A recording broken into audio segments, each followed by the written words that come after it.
Hi there again. I'm Allison with NRPA, and I am joined by Holly and Maggie from the city of South Burlington, Vermont, who have come all the way to our headquarters today to share some of their experiences with you. I think you will find this really, really beneficial. Their agency has done some phenomenal work in terms of serving meals to kids, making sure that that food is as healthy as it can be, and in implementing the healthy eating physical activity standards, among all of the other great things that they do. So welcome, ladies. We're so excited to have you both here. And why don't we start by you guys just telling us a little bit about yourselves and what your role is at South Burlington. Sure.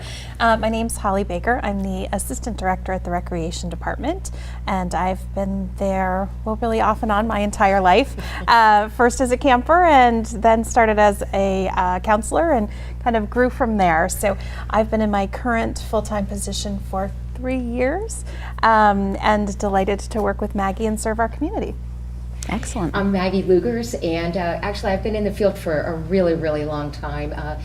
Over 30 years, and actually I'm originally from Cincinnati, Ohio, and I worked with the Cincinnati Recreation Commission for 7 years, and then we moved to Vermont, and I worked for Burlington Parks, Recreation, and Waterfront for about 28 years, and then I was really fortunate to be able to work with South Burlington and Holly Baker and a phenomenal team of incredibly dedicated staff, just like all of you. And I've been there for a little more than 2 years, and it's been a real honor to work in South Burlington. Awesome. I didn't realize you were from Cincinnati. We actually have the Cincinnati Recreation Commission as a grantee this year, so they're probably tuning in. That's great. Great. Hi, guys. Thank you, ladies. So it would be great, I think, to kind of set the stage for everyone tuning in. If you could talk a little bit about the demographics in your community and the population that you're serving through your youth programs. So any information would be helpful, yeah? Yeah, well, I can address that a little bit. South Burlington is actually 18,000. It's a rather, smaller community, but the greater Burlington area is about 150,000 folks. And interestingly enough, I won't go through all the demographics, but it's about 65% white population, and the next demographic is about 16% of Asian Americans, and then the next will be our Afro-American population. So it's getting a lot more diverse than it has been when I first moved to Vermont. And I won't go any further than that, but those are kind of the demographics. And South Burlington is a changing community. It used to be kind of a pass-through to Burlington, and now we're going to be having a city center, which there'll be a center of the city, and it's really getting a lot more diverse, and just popping up for all different types of folks moving into the community. And as far as income level goes, is it pretty diverse, or you have different pockets of low income, underserved areas in your community? I would say that actually really a lot of homeowners, and but that again, Allison, is changing. We do have a couple of pockets where we have some housing project areas, and we are going to hopefully next year expand to be able to offer, really, if you want to call the playground program, where you don't need to sign up, and we can get into those communities because it is changing. But I would say the average income level, or at least being able to buy a home, is between $275,000 and $300,000. But that's changing quickly. Yeah. Interesting. And then as far as, your agency size, the number of sites and the types of sites, because, we have a diverse group tuning in, and I know you guys are located on the water, so that's kind of interesting too. But it would be great to hear about the different types of sites that you have, if they're enrolled programs versus drop-in, and outdoor sites, indoor sites, that type of thing. I can probably speak to that. So we don't have a place to call our own within our own walls. So we do partner with the school system to access the elementary schools, and we have currently one day camp site that's in one of the elementary schools for school age kids, and then also for preschoolers. And although they leave there all the time and do access the lake and all the beautiful amenities that we do have, there are one location. Of course, we do dozens of other specialty camps, but for meal site purposes, we really just have the one. In our community, we have a school district run Schools Out program. They have 2 additional sites, and we are thrilled that they are now coming on board this summer with providing meals as well. So through our recreation department, just the one site, but community-wide, we're proud to now have 3 sites. Excellent. And I love that you guys partner with your school system to be able to make this happen. So let's talk a little more specifically about the meal program and about that participation in the summer food service program. Can you just kind of give us an overall picture of how the meal program works within that site and how you partner with the school system on that? Because you've got kind of a unique story, which I think will be really great for others to hear. I can maybe start, and, That's all right. and Maggie can jump in as well. So we have a wonderful relationship with the school district food service, and Maggie brought them on board early as a partner, something that we are unfamiliar with, providing meals, and definitely something that they're very skilled in. They have a lot of energy around farm to table, around fresh foods, and really having kids be part of the process from beginning to end. So when we started planning, we were all kind of around the table, and it was this great energy and kind of, synapses firing to fold them into what has been our successful programs of doing themes. So instantly, what was started as Amazon Week, all of a sudden there's these physical activity games coming in, and then Carol, who is our chef, had all these great ideas about, well, let's do this for sandwich day, and let's pull this in for snack, and so it was really a play with your food concept, and the more colorful and the more attractive and the more engaging, the more the kids would buy into that. So even from the very beginning, before we even put food on the table, it was really exciting to have them part of it. And then as it developed, they really became the heart and soul of camp, just like the kitchen is the heart and soul of many households. And so kids were really excited about snacks, really excited about lunches in a way that we had never seen before. So what was a problematic time of camp, traditionally the worst behaviors came out at lunch, and it was enough to just try to get kids to sit and eat something, then became, okay, your half an hour is up, you kind of have to go on to the next thing now, because Carol, who is our chef, had just made it such a wonderful experience. Everything from tablecloths on the tables to, centerpieces and votives and music playing in the background, and really just a time for kids to come and get centered and, and recharge their body and soul with good nutrition.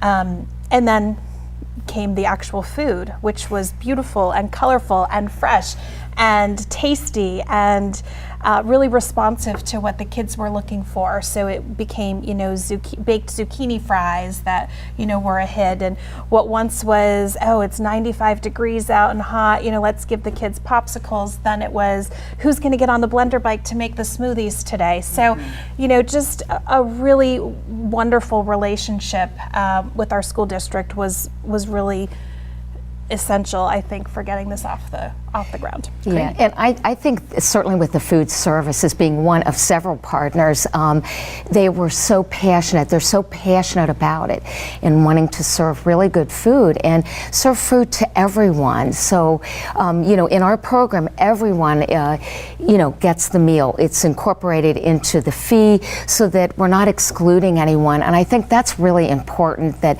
everybody is included. And, even with the tables, as Holly, you were talking about, we had circular tables. It was certainly like coming and eating dinner at home, and staff would sit right with the kids. And interestingly enough, Holly and I were talking about, I think it was early this morning, just about how that conversation, and then the kids, when they went home, because everybody works, it's very difficult to be able to have that time at home with your kids. And the kids would go home and say, hey, can we have dinner together as a family? So that becomes sort of a system change, a systemic change within a family. And I think that was really great to see. And anyway, and then other partners that we also had too, with, the farm to school with common roots, and kids being able to go and go to a farm to know, where does food really come from? It's not just out of the grocery store, it is grown somewhere. So we really had that opportunity to be able to do that in our community. And then also we keyed in on physical activity, another partnership that we had with a private fitness center, that we were able to get some excellent data, and it was done in a fun way. That's great. So we always talk about that too, and how key partnerships are to this overall success. And you guys have really tapped into some very unique ones. And I love that idea of being able to take kids out to a farm and give them that hands-on experience and see where the food comes from and hear about how it grows and maybe even take part in that. And we're going to talk a little bit more about some gardening resources later. We do have a couple of questions that have come in though. So since we're kind of staying on that meal topic right now, we'll go ahead and address these. So Nikki would like to know if it's a public school district that you guys are working with. I believe it is. It is. Yep. And the vendor is the school district, correct? Correct. The vendor is the school district. Our school district in general has adopted, the farm to table philosophy, and they're very involved in, daily tastings with the elementary school kids as well. So we really have just launched from there, but that's already a philosophy that they buy into. So a lot of what the kids were eating during the school and then subsequently in the summer is local. And we have a very creative director of food services at our public school that does a lot of, local buying and just make sure that she provides the best nutrition for the kids. Yep. And for those people who may be watching who are not currently using their school district, or maybe are only operating one of these programs and are looking to expand, the school district can be a great partner.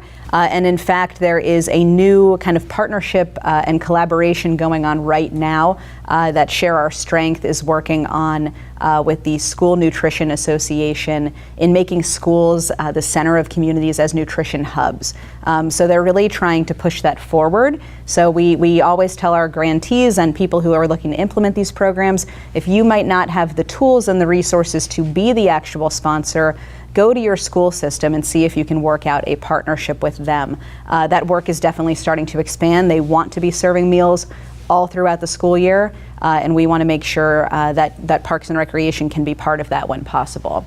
And I would so maybe we've just add to that too, that it's a two-way street, and so our school district has been thrilled to be able to provide not only meals to the kids in the summertime, and now growing that with bringing on the school after-school program as well, but also we've implemented now the Little Tykes program. We'll have meals this summer, and we also have a weekly senior citizen group that meets. The school district now provides meals to them as well, and they're really looking to diversify to even purchasing a food truck that the school district would then run and go out and maybe have some of these wonderful nutritious opportunities in our parks. So it's an opportunity for them to grow as well and to sustain their amazing staff through the summer, so they can offer a full-time employment package as opposed to just segmented. Absolutely, and I think that kind of addresses this next question that came in about how can the vendor be the school district. So that arrangement can be made when the school is actually providing the food,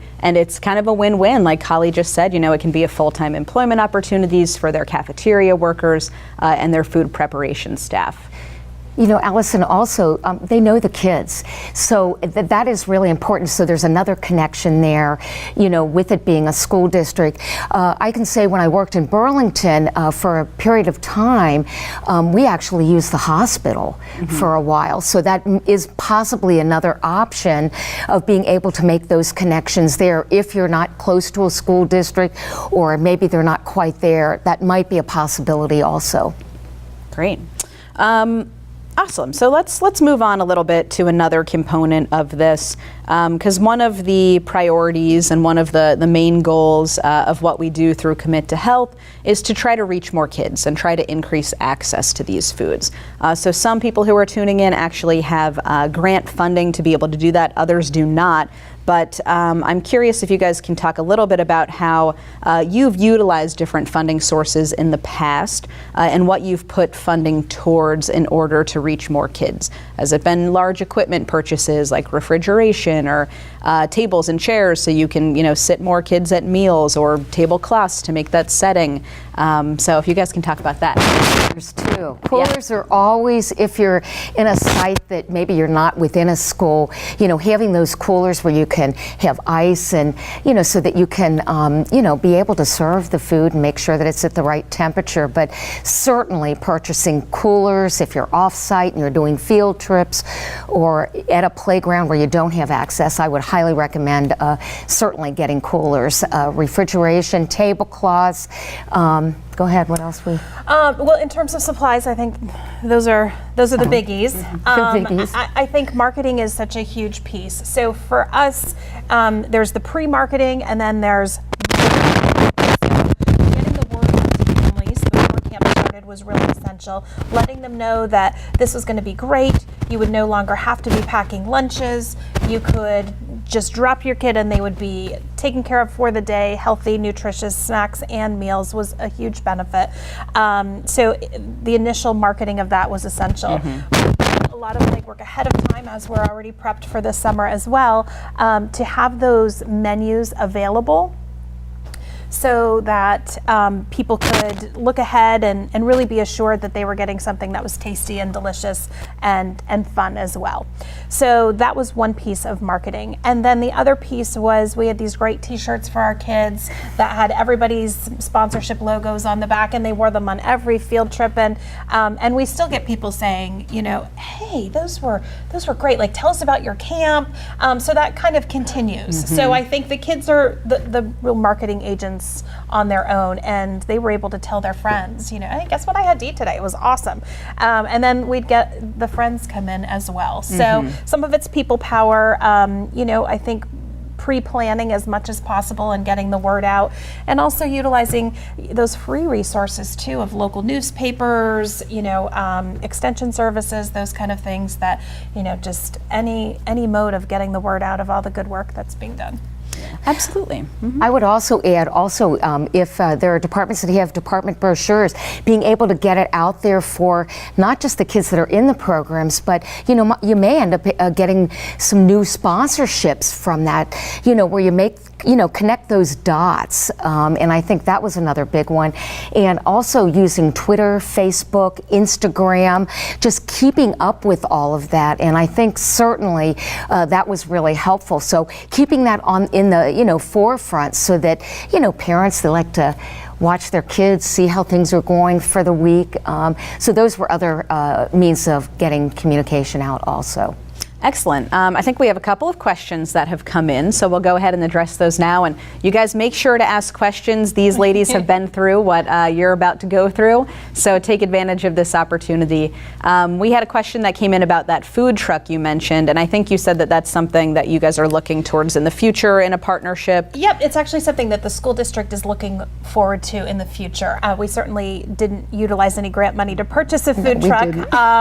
We don't want to have any part of a food truck ourselves, but certainly the school district is looking into that as an option as they continue to grow. And now that they have kind of a more continuous revenue stream in helping serve our community throughout the year, that might be a potential for them. Right. Yeah, and that's a good point. A lot of people actually have asked questions about mobile meals programs, and it can be a really, really great tool and resource to expand access in rural communities where kids can't make it to sites, or in communities where you just can't open a physical site, but you want to be serving kids, or even in partnerships with the housing authority and things like that. So if you have funding available, or maybe even looking to a partnership with an old mobile transit bus or school bus, you might be able to convert something like that too, and it would be a little bit less expensive. Another great question, were your menus in Spanish? So I know that that's not a big demographic in your community, so I can kind of address that from the national level. If you are serving a large Hispanic population or Spanish-speaking population, we highly recommend making sure that your menus are available in Spanish. And another thing that kind of goes along with that is taking into account some of those cultural considerations when you're planning your menus and when you're working with your vendors. That can be an important part of what a child eats and what they're used to eating. And it's a good idea to have that conversation and perhaps even run some focus groups with kids who are in your program to determine what types of food they enjoy, what types of food they don't like quite as much, and that way you can make sure that you're serving a meal that they will eat. Again, we want to be thinking about that food waste as well and making sure that these kids are getting the food in their bodies. And I would just reiterate, another reason to utilize the school district is because they, as Maggie said, they already know these kids. They're already serving them, so they already have those alternatives picked out, or they know what works, what doesn't work. I mean, they have given a little different flavor to the summer program as well. And within our meals program, there's always other options as well. So we were pretty adamant in the beginning, okay, well, zucchini fries and bourbon glazed chicken are great, but what about the kid that just eats white pastas and grains? So there was always going to be, a bagel alternative, or, a peanut butter and jelly on whole grain alternative.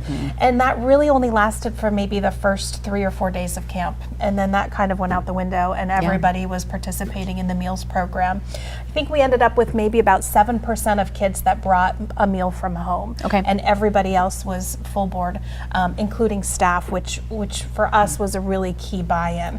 So we had gone from the previous year of, staff rolling in with their grande $7 somethings loaded with sugar to, you can have whatever you want driving up, but once you hit that campus, you need to be the role models. And they were great, and they bought into that and ate with the kids, and water bottles were provided to everybody, staff included, and they were filled all the time. So staff buy-in was huge. And it was all about education too. I do see someone asking about processed food.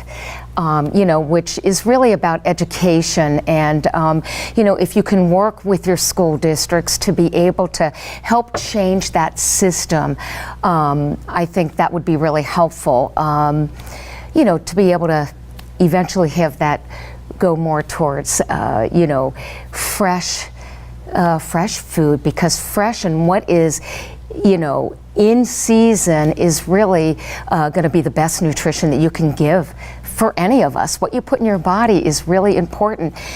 And I'm just going to kind of say a little bit about how important it is with nutrition, because with health care, when we're talking about kids, taking care of all of us at a young age and coming up through as we become adults, in the long run, that means less having to go to the doctors, the hospital, and just the cost of health care actually will go down. Great. So we're going to go ahead and transition, since we've got about 15 minutes left in this session or so, and talk about Commit to Health a little bit and implementing the Hepa standards. So can you guys just kind of describe your experience with that over the last year? Sure. So as a Recreation and Parks Department that's provided day camps for decades, no surprise that we were already meeting the physical education standards.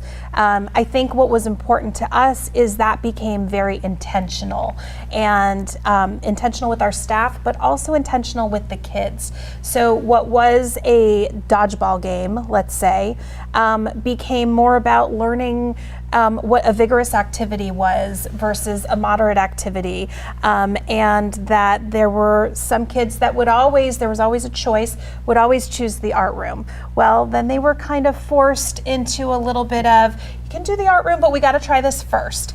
So it was just done in a more intentional way in terms of the physical activity standards. And as Maggie mentioned, we did work with Body Resolutions is the name of the local fitness group, and they were great about coming in and doing some pre and post assessments, which gave us some fantastic data, but also were creative in bringing a game situation to enlighten kids about really how much sugar is in the things that you drink.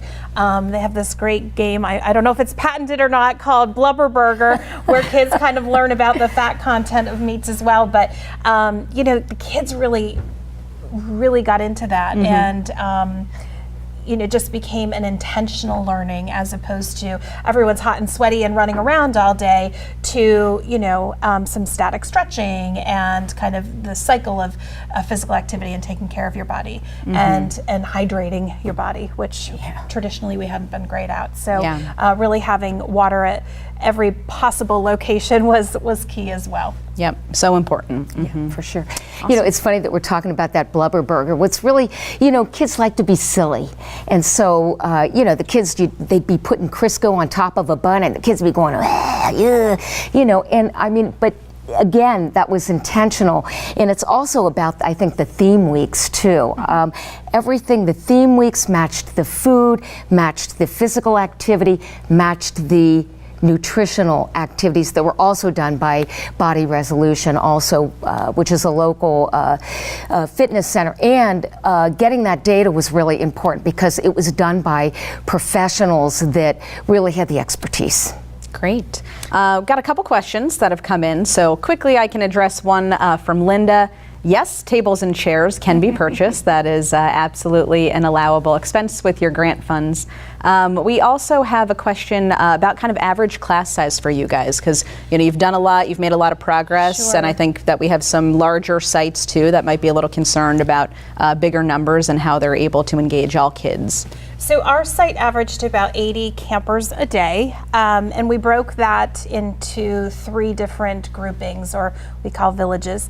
And then it was those villages that traveled together through choice activities and through the mealtime. So we were really putting about 25 kids, 25 to 30 kids through the cafeteria at once, which allowed for some space and some time, and that quiet area. So wasn't so much an assembly line. Sometimes they did go through a food line, but more often than not it was family style dining. So each table of 4 or 5 campers brought the food that they could then share, and share in the responsibilities of cleaning up. So a camp of 80 broken up to about 25 for each seating of lunch. Great. All right, so let's see here, just kind of in general, since you have been implementing these standards for a year, what do you think your biggest success has been from the implementation of the healthy eating and physical activity standards? I can You can jump into that, and then. So I very specifically remember a couple years ago being at one of the camps and checking in daily, as we do from an administrative perspective, and got to my camp director, and she said, "Do you have a can opener?" And I said, "Oh, a can opener? No, what do we need a can opener for?" And she said, "Somebody came to camp today with a paper bag that had a can of ravioli, and that's their lunch." Mm-hmm. And I was like, okay, well, we will find a can opener, and we really need to look into what's happening to these kids during the day. And that same camper, 2 years later now, had the benefit of all this amazing nutrition for the summer. So I think about that as being our success stories. We're in a wonderful community that does have the opportunity of a lot of farming. We do have a lot of resources in pockets of our community. So realizing that might be an isolated story for us, and for others that might be the norm, but that you can get there from here. And it might not all happen the first year, but to dive in somewhere and just get it started, because our kids deserve better than a can of ravioli. Yeah. Another success is I would go and visit the camp when I was able to, and one fun story is kids were in the art room and they were doing art projects, and I just asked the kids, as they were doing their art project, I said, hey, what's the best part of your day? What do you guys really enjoy? And unsolicited, all the kids yelled out lunch. Well, if that isn't a success, You know, I mean, you know, so there again, that whole system's change, you know, I think is really important, and that the food is fun, it's colorful, it's creative, and we were very fortunate to have that major buy-in from the school district staff to make that happen, and all across the board. What are the theme weeks? You know, and so just making it fun, and then kids will eat that stuff, and if it tastes good, why not? You know? Yeah. Awesome. Couple of other questions have come in. So this one I definitely want to address. We typically get this question, and I'm sure there are other people out here who are interested in this too, but we hear a lot about food allergies in these programs. And have you guys experienced that? Have you done anything to address it? Have you had to make exceptions or change the menu? That sort of stuff. So again, the wonderful thing for us in partnering with the school district is they're the experts at this. We are not, so you know, we defer to them. Again, they're serving this population all year long. Of course, our registration forms do have a request to put in food allergies. Those are highlighted and given right to the food service director. So always an option. I think you know, elimination of peanuts, that's highly allergic today, so we were a peanut-free campus, but other than that, you know, there were always alternatives for kids, and if somebody was highly allergic to something, that was flagged, and that food was pretty much avoided at camp. Great. Let's go ahead and kind of shift here, talk a little bit about family engagement. You mentioned that earlier. So I'm curious to know what other types of strategy you guys use to engage families in this movement, especially parents. You know, we talk about how many families have two working parents now, and they're kind of in and out, just dropping off and picking up. So what have you guys done as far as family engagement? Yeah, that's a tricky one. We found that you know, was one of the hardest things. Yes. And I think for me, I had to dial back what engagement meant. So, you know, I'm a all on board. Engagement is, you know, parents wanting to come to lunch with us, but recognizing that everybody has their own responsibilities during the day too. So, you know, we do weekly newsletters, so that's a reach out. As Maggie said, you know, we have a pretty active Instagram account that parents can keep up with what's going on during the day. And then, you know, we were really good about laminating the foods of the month and making sure that those were visible during check-in and check-out, and having picture boards of all the kids and ask me about. So at the end of the day, you know, ask me about what we did with melons, ask me about my tasting table today. So that was one way where, you know, we didn't want to hold up parents, but it was trying to engage really with their kids and what they had done. We did invite parents to a health fair, which I would highly recommend that everybody has a health fair. It's just a super fun afternoon of kind of bringing all your partners together, letting the kids just explore. You know, we had everything from bouncy castles to our library's bookmobile was there. And I do want to just also give a shout out to our library. So we have a roaming bookmobile, and the youth librarian came every once a week, and especially for the health fair, had a whole display of, you know, wonderful engaging books on biking or, you know, gardening, and you know, getting buy-in from her as well was important. And then there were smaller activities to do, different tasting tables as well, and the blender bike for smoothie making, as I said. So that was a fun wrap up, and parents were certainly encouraged to come to that as well. We did have some great response for our, after the camp was done, healthy purchasing in stores. So parents were coming to that, and just kind of giving incentive to that by working with the local grocer and getting a $10 gift card for anybody, any families that did sign up. So that's the thing about the incentiveness of having families come.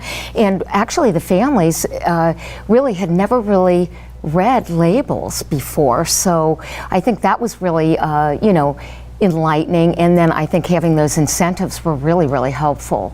So if you can do that in your community, that'd be great too.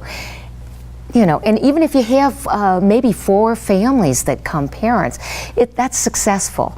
That, you know, it's like dropping that little rock into a pond, and then it just kind of eventually kind of goes out. And that's where the kids also sharing, with their parents. And at that health fair, they could show some of the highlights that they did with their parents. Kids are proud about that. We're all proud about those kind of things. Yeah. We did hear from parents kind of towards the end of the summer that, wow, wouldn't it be great to be a kid again? So we've tossed around, maybe next year, we're just not in a space to do it this year, but at least having a one-day experience for parents. I don't know that we could mandate it, but we could certainly maybe consider giving a discount on your registration if you participated, and just running the parents through a half-day program of camp and what that looks like, and ending with one of these wonderful meals that they could participate in, so they really know the quality of experience that their kids are getting.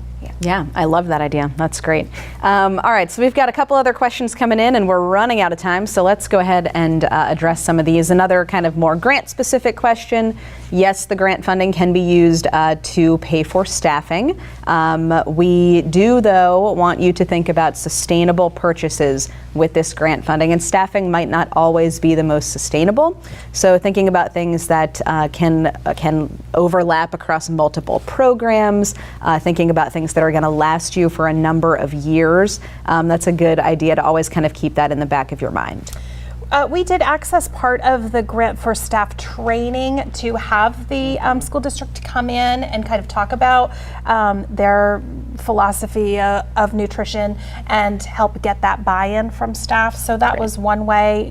Hopefully we keep our staff anywhere from 4 to 6 years. So that's a little bit of an investment. Yeah. But those types of things. Yeah. That's a great point. That training was really important because all of the partners were invited so that the staff knew who's coming from Body Resolution, who's coming from the farm with, our farmer, those kind of things. So that was really, really helpful, and that gets buy-in also, I think, from the staff to be able to follow through with everything. And we were sure to contract with the school district to provide both breakfast and lunch during those staff trainings, so the staff could have that initial buy-in. So what once was I'll pick up munchkins on the way in for Monday morning staff training became a buffet of beautiful fruits and yogurt and homemade granola and amazing offerings.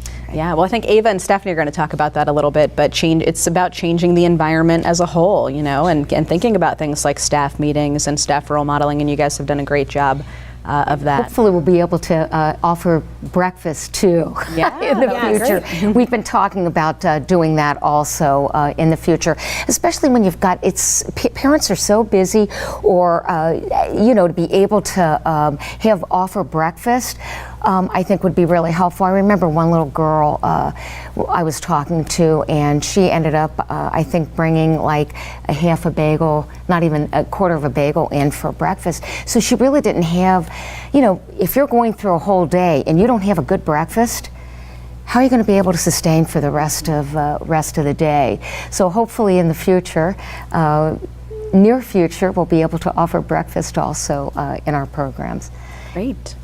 All right. Well, thank you, Holly and Maggie, so much for sharing your story with us. We will be sending out your contact information, if that's okay with you guys, to everyone who's tuned in today. And we are going to take another quick break, just about 5 minutes here, transition, and we're going to be joined by Ava and Stephanie from the Alliance for a Healthier Generation, who are going to talk about implementing those HEPA standards at your sites.